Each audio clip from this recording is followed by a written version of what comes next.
I'll have you know, there's nothing funny about my job. Oh, wait, I work in a primate research lab. It's only monkey business. Trevor in Tokyo.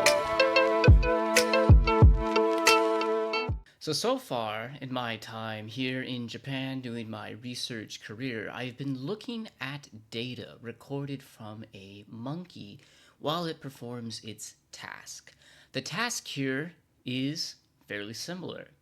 The monkey looks at an object on a screen, and then it moves its little finger to the right or to the left, and it gets its reward. The monkey's quite happy to sit there and play this game all day long. And as for me, I'm quite happy to look at the neural activity which is inside of its spinal cord at the same time. And what I managed to convince the people here to do is to look at the muscle activity at the same time. That would allow us to understand what the relationship is of the neurons that we record to the body while the monkey is doing its task. However, that monkey did not have any way of recording the motor muscle activity. We needed to add more hardware to our little gamer patient.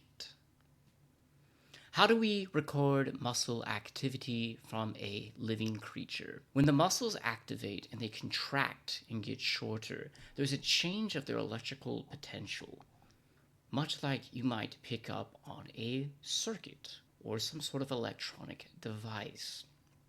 By placing a pair of wires into the muscle, we can read the difference in electric potential between them, also known as voltage. Now, I'm not going to go too far into the physiological details behind electromyogram because that's its own special topic. But needless to say that to record this activity, we need to put wires into the muscles that we're interested in. Now, this animal is a little curious little guy as he's doing his left and right task, so we can't just have the wires sticking out of the body going to who knows where. So we need to implant these wires and then guide them to a place where they can be stably recorded without interfering too much from the animal. In our case, that's the head. So we're interested in recording from the arm, and we need to get those wires into those muscles and then run the leads up into the head. Now, this is a quite intensive procedure and requires quite a bit of preparation. I'll describe briefly the process of how this happened.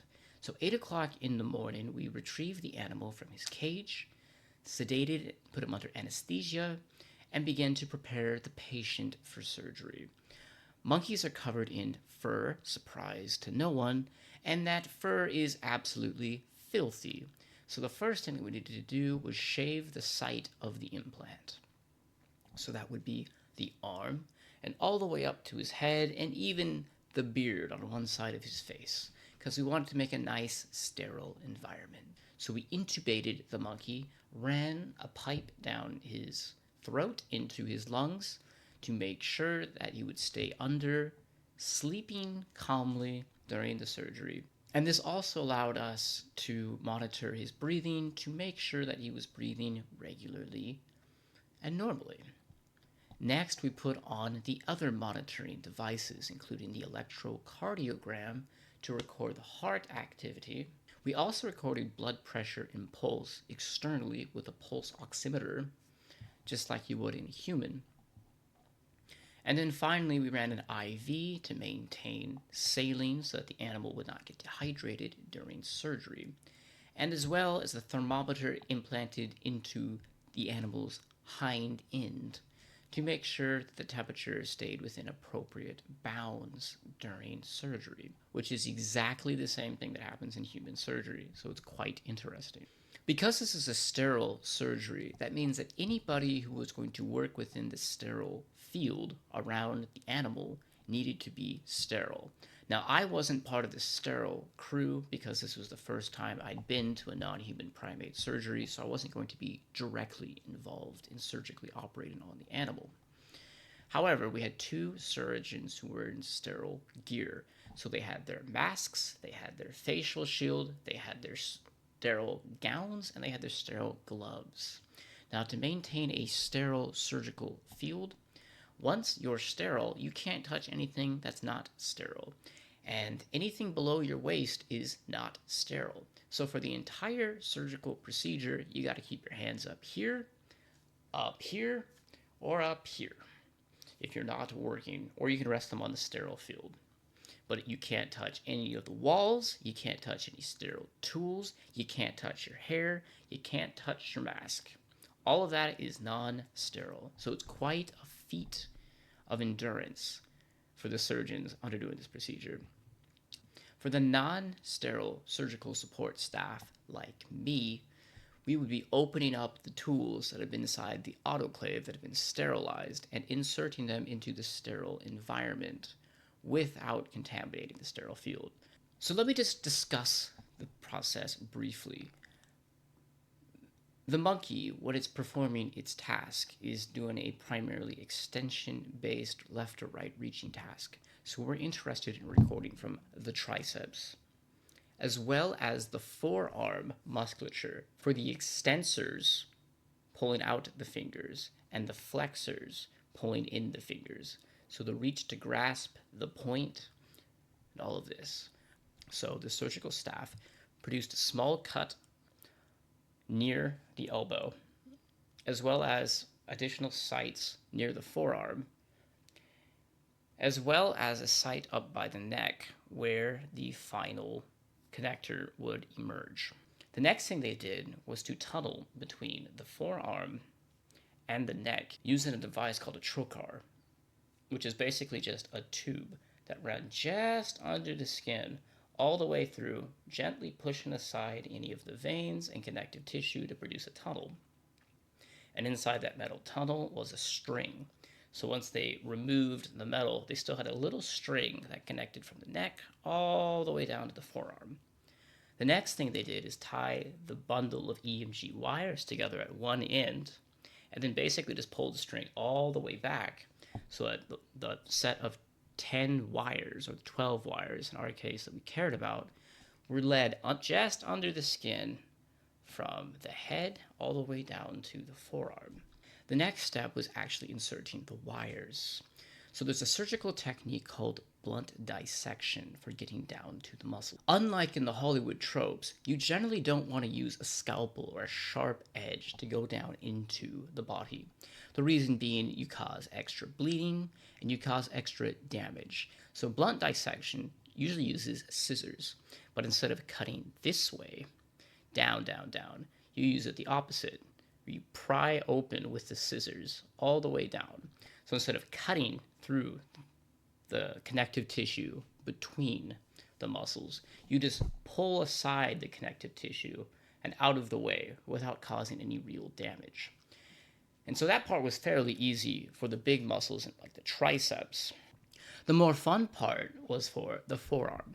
So although there's only a couple of big muscles in the upper arm, in the lower arm, there is a lot of muscles. You have one basically for every finger and some redundancies, as well as some up here to help maintain the wrist torsion back and forth. So we were interested in identifying the muscles which controlled pointer fingers and thumb. But because those muscles are so small, they basically run from back here, the muscle body stops, and then the tendon comes all the way through the finger to move the finger.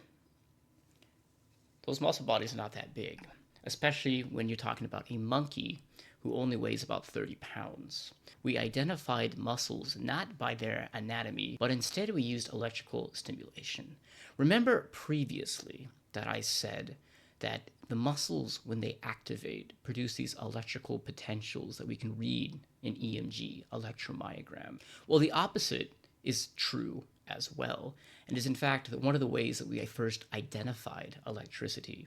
By running electricity into the muscles, we can artificially mimic the effect of the nervous system communicating with the muscles, causing the muscles to contract. And because different muscles have different effects on the hand, the flexors obviously are going to flex the fingers, the extensors are going to extend them, but different muscles have different connections based on their anatomy. So depending on what the muscles were doing when you stimulated them, we could identify which muscle body we were in.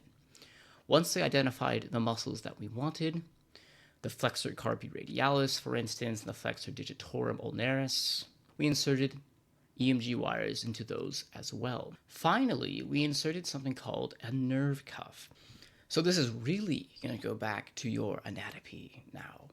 So we know that the muscles produce electrical potentials when they contract, and we know that we can directly activate the muscles with electrical potentials.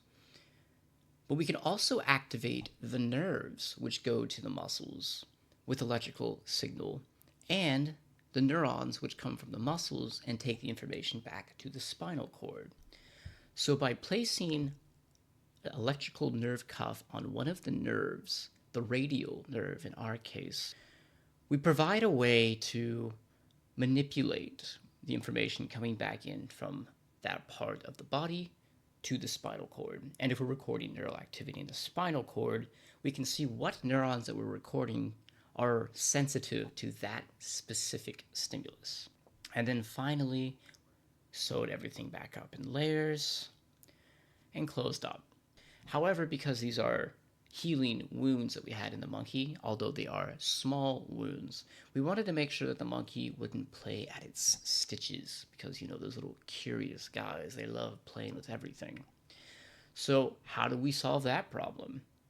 Turns out it's quite easy. You put the monkey in a shirt outfit, but you just put it on backwards so the monkey doesn't figure out how to do the buttons on the front. And that way, it's all the way down their arms, and they're not able to start picking at themselves. They have a denim jacket to keep them there. And then finally, the monkey was placed back into his cage, and 5 minutes later, he woke up and started doing monkey business. You know, screeching, wanting food, all the usual. The surgery turned out to be quite longer than we anticipated. We started at 8 o'clock in the morning, and I didn't leave the surgical suite until 7 p.m. Now, what's particularly impressive is that because you don't want to compromise the surgical field once you're sterile, you don't get to eat, put your arms down, or even use the restroom for that time. So the 2 sterile surgical staff worked straight for about 11 hours without eating, resting, or taking a break. Quite impressive, and not one complaint. That's the Japanese work ethic.